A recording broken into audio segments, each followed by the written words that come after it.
यार कुछ तो गड़बड़ है, ये बॉल गोल घूमता था, उछलता भी है, लेकिन ये कैसा बॉल है, ये गोल तो घूम रहा है लेकिन उछलता नहीं है। दैट मीन्स ये कोई अलग चीज है, ये कोई अलग बला है, ठीक है ना, ये सेम नहीं है। तो अब बच्चे ने बोला यार ये कुछ अलग चीज है, चलो जो उछले और गोल घूमे इसको हम बॉल कहें। Second stage is pre operational stage. अब इस स्टेज की पहचान क्या होती है, क्या इसकी खासियतें होती है? सबसे पहले 2 से 7 साल, इसी स्टेज को हम अर्ली चाइल्डहुड भी बोलते हैं। काफ़ी यूज़ होता है ये लफ्ज़ अर्ली चाइल्डहुड, लेकिन अगर किसी को पूछा जाए कि अर्ली चाइल्डहुड किस एज ग्रुप को कहते हैं तो हो सकता है मुश्किल हो जाएगा बताना, क्योंकि ये छोटी छोटी चीज़ें एग्जैक्ट पता नहीं होती। तो 2 से 7 साल का जो एज ग्रुप होता है, इसी एज ग्रुप को हम अर्ली चाइल्डहुड भी कहते हैं। अब इसकी कुछ स्पेशल 1 by 1 इसकी जो करेक्टरिस्टिक्स है अब लिखें भी साथ में। लैंग्वेज डेवलप होती है बच्चे की, लैंग्वेज डेवलप होती है, ठीक है ना। इस स्टेज में बच्चा बोलने लग जाता है, उसकी लैंग्वेज डेवलप हो जाती है और प्लस उसकी इमेजिनेशन भी डेवलप होती है।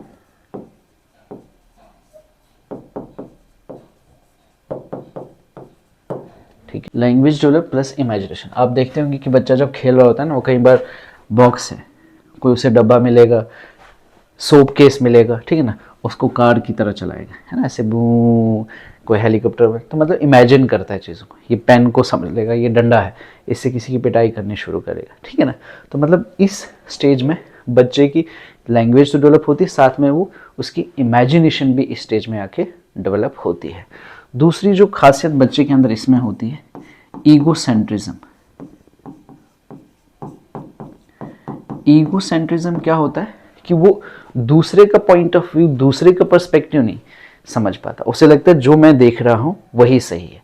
मिसाल के तौर पर अगर ये टीवी में वो कुछ बच्चा देख रहा है और मैं इस टीवी के बैक साइड खड़ा हूँ, तो उसे लगेगा कि मुझे भी वही दिख रहा है जो उसको दिख रहा है। अभी वो समझ नहीं पा रहा है कि वो इसके पीछे है, उसको ये शायद दिखाई नहीं दे रहा होगा। तो बच्चा नॉर्मली अपने ही पर्सपेक्टिव को समझता है, दूसरे के पर्सपेक्टिव को नहीं समझता है। इस चीज़ को हम क्या बोलते हैं, ईगो सेंट्रिज्म। ईगो सेंट्रिज्म के साथ में हम उसे कहते हैं कि उसमें अभी लॉजिकल थिंकिंग नहीं आती, लैक ऑफ लॉजिकल थिंकिंग।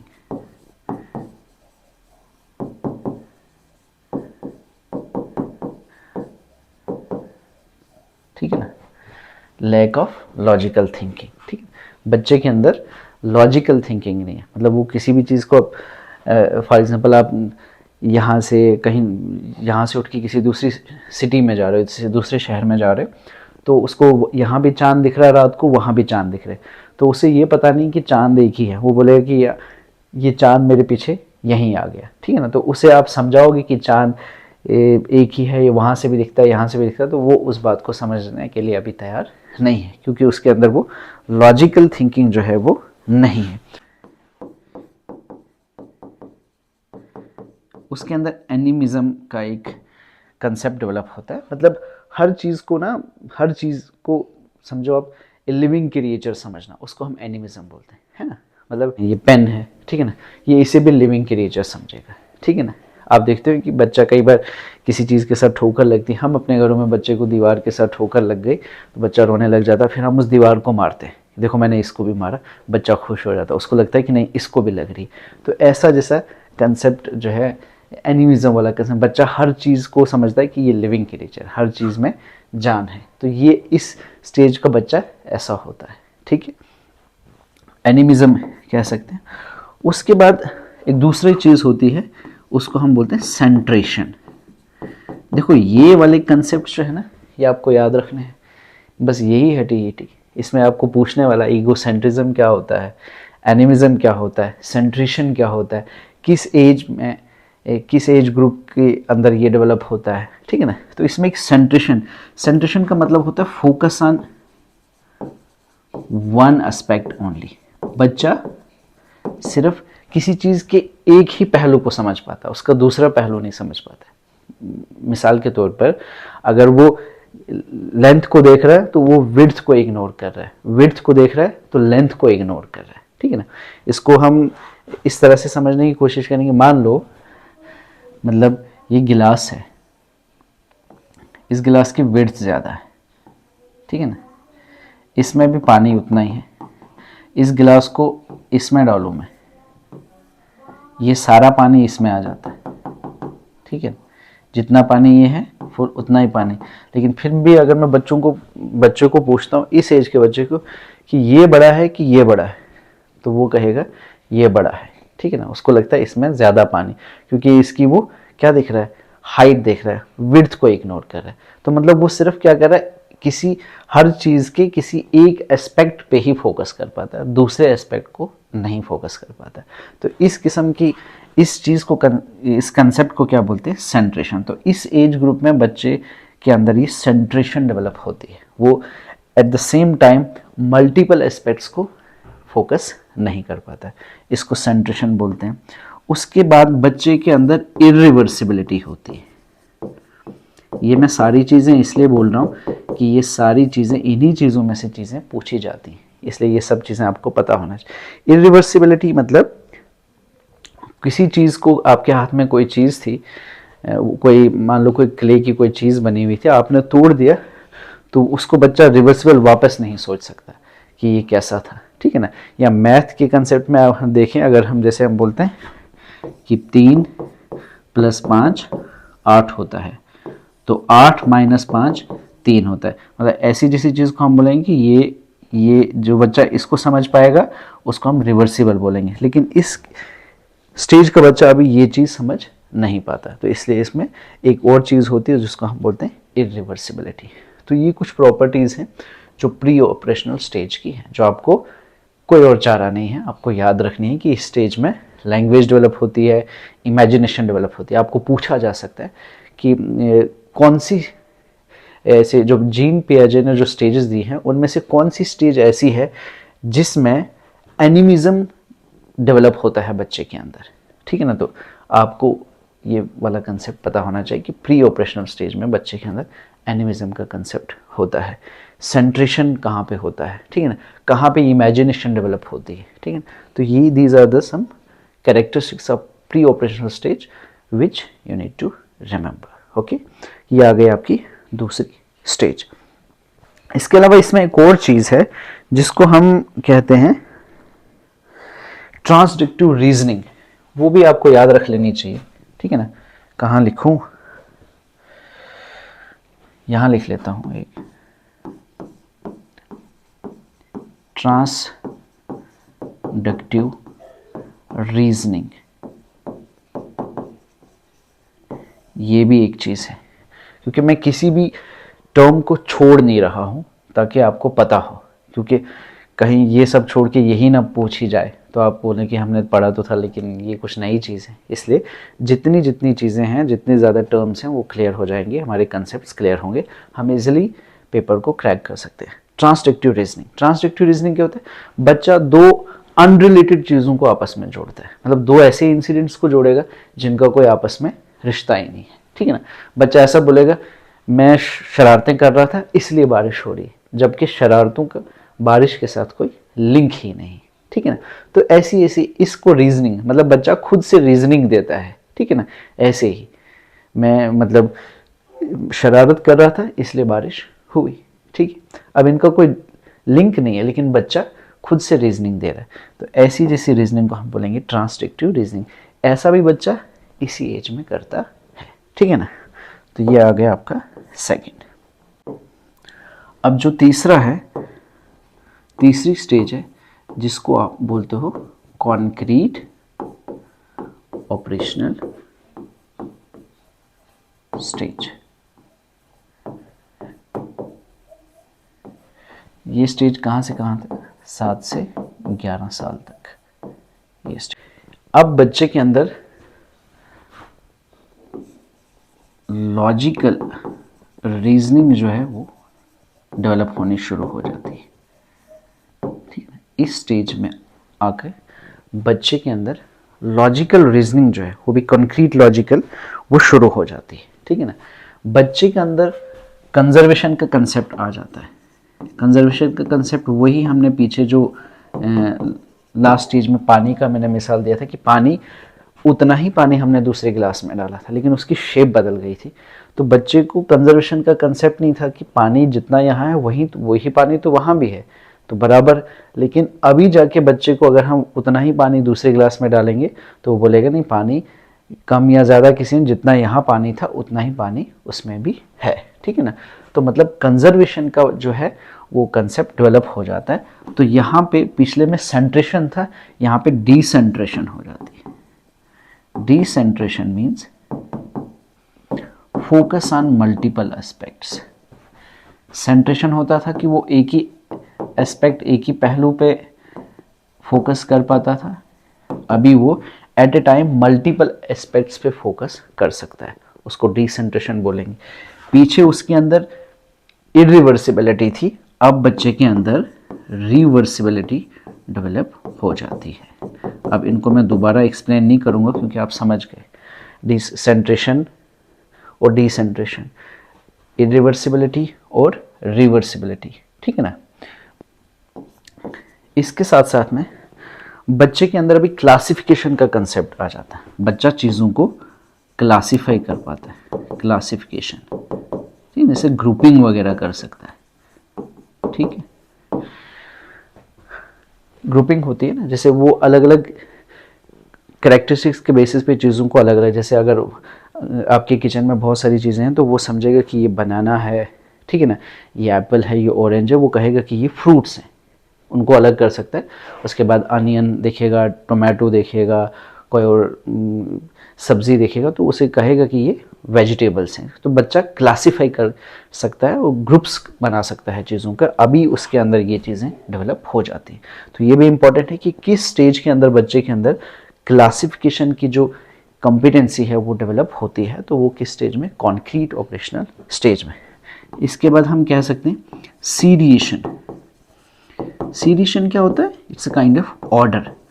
वो चीज़ों को ऑर्डर में ये अभी अरेंज कर सकता है, असेंडिंग ऑर्डर, डिसेंडिंग ऑर्डर, ये छोटा बड़ा बड़ा, फिर या बड़ा छोटा छोटा, ठीक है ना, पतले से मोटा, ठीक है ना, छोटे से लंबा, ठीक। तो ये सब चीज़ों को वो ऑर्डर में अभी प्लेस कर सकता है, अरेंज कर सकता है, इसको बोलते हैं सीरिएशन, ठीक है ना। उसके बाद उसमें जो ईगोसेंट्रिसिज्म होता है वो थोड़ी सी कम हो जाती है, ठीक है ना। तो ये कुछ खासियतें हैं कॉन्क्रीट ऑपरेशनल स्टेज की, ठीक है ना। अब जो हमारी इसकी लास्ट स्टेज बचती है दैट इज फोर्थ स्टेज, जिसको हम बोलते हैं फॉर्मल ऑपरेशनल स्टेज, जो 11+ ईयर्स, ठीक है ना। अब इसकी क्या क्या खासियतें हैं, फॉर्मल ऑपरेशनल स्टेज की क्या क्या खासियत। सबसे पहले यहाँ पे आके बच्चे को एब्स्ट्रैक्ट चीज़ों को समझ सकता है, ठीक है ना। अभी तक आप बच्चे को बोलोगे ग्रेविटी क्या है तो वो ग्रेविटी की कंसेप्ट को समझ नहीं सकता है, क्योंकि ग्रेविटी एक एब्स्ट्रैक्ट कंसेप्ट है, इसे बच्चे को दिखा नहीं सकते आप वो ग्रेविटी। अभी तक सिर्फ कॉन्क्रीट को समझेगा वो, ठीक है ना।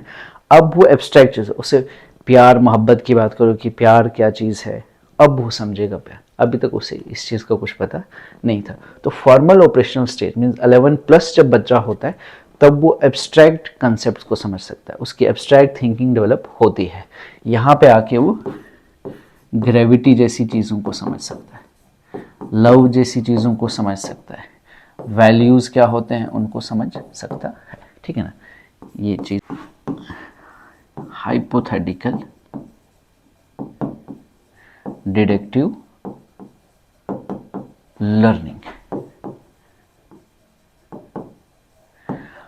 Hypothesis, hypothetical deductive learning. Hypothesis आपने जाना होगा, हाइपोथेसिस क्या होता है कि अजम्पशन होता है। कोई भी चीज़ जैसे रिसर्च होती है ना, आप पहले चीज़ों को एज्यूम करते हो कि ऐसा होता है। जब आप सोचते हो कि ऐसा होता है फिर आप फील्ड में जाके उसके ऊपर रिसर्च करते हो कि जो मैंने एज्यूम किया था क्या वाकई में ऐसा होता है, ठीक है ना। तो वैसे ही बच्चे के अंदर भी यहाँ पे हाइपोथेटिकल डिडक्टिव लर्निंग का जो एबिलिटी है वो डेवलप हो जाती है। जैसे बच्चे को अगर हम क्लास के अंदर पढ़ाएंगे कि जो प्लांट्स हैं, ठीक है ना, प्लांट्स जो है वो ग्रो करते हैं in the presence of sunlight, ठीक है ना। मान लो ये है, अगर ये एजम्पशन है, अगर हम बच्चे को ये बोलते हैं कि प्लांट्स जो है वो सनलाइट की प्रेजेंस में ग्रो करते हैं, तो बच्चा ऐसा कर सकता है कि प्लांट को या तो डार्क जगह पे लेके जाएगा, देखेगा क्या प्लांट फिर भी ग्रो कर रहा है, या वो सनलाइट में रखेगा, देखेगा कि बच्चा, तो मतलब जो हम उसको बता रहे हैं उसको उससे डिड्यूस कर सकता है, ड्राइव कर सकता है अपनी लर्निंग को, ठीक है ना। तो बच्चे के अंदर यहाँ पे ये जो है ये एबिलिटी है ये डेवलप हो जाती है इस स्टेज में आके, इसको हम बोलते हैं हाइपोथेटिकल डिडक्टिव लर्निंग। उसके बाद प्रॉब्लम सॉल्विंग आ जाती है बच्चे के अंदर। आप देखते हो, ठीक है ना, इसी स्टेज में बच्चा सिचुएशंस को समझ सकता है, सिचुएशन हैंडलिंग समझ सकता है। और स्पेशली अगर आप मैथ देखोगे तो 11+ ईयर्स में ही अलजेब्रा शुरू होता है, ठीक है। प्रॉब्लम सॉल्विंग बच्चे के अंदर यहाँ आते, इसीलिए मतलब यही चीज़ें तो हैं जो अब टीईटी में उन्होंने चेक करने हैं कि आप बच्चे को, अगर 10 साल का बच्चा है तो आप उसको क्या चीज़ पढ़ा रहे हो, जो चीज़ आप पढ़ा रहे हो, आप कहीं ऐसा तो नहीं है कि बच्चा अभी 11 साल क्रॉस नहीं किया और उससे पहले ही आप उसको एब्स्ट्रैक्ट चीज़ें पढ़ा रहे हो। आप कितनी भी कोशिश करो वो बच्चा समझ ही नहीं पाएगा, क्योंकि वो अभी डेवलप ही नहीं हो, उसका माइंड वहाँ तक पहुँचा ही नहीं है। तो यही चीज़ें जानने के लिए ये टेस्ट है कि टीचर्स को क्या पता है कि कब उसे कौन सी चीज़ पढ़ानी है, ठीक है। तो प्रॉब्लम सॉल्विंग भी यहाँ पे आके शुरू होती है। उसके बाद थिंकिंग अबाउट पॉसिबिलिटीज,